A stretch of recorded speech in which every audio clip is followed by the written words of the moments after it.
All right, so the weather's getting nice outside and you got yourself some exterior doors, paint's flaking, and let's go fix that. We had a lot of paint flaking.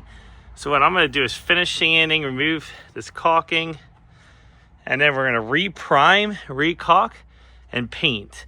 I start with an 80 grit, and then we'll go up to 120, 210.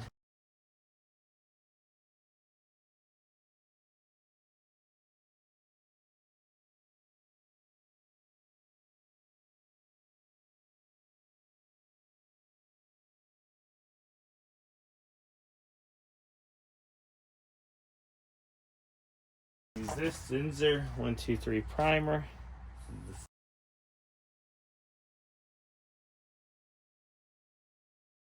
Also, if you don't have one of these bad boys, this is great. So I'm done priming, so when I go do the next door, this will keep the brush from getting dry, so I can just open it up and go right back to work.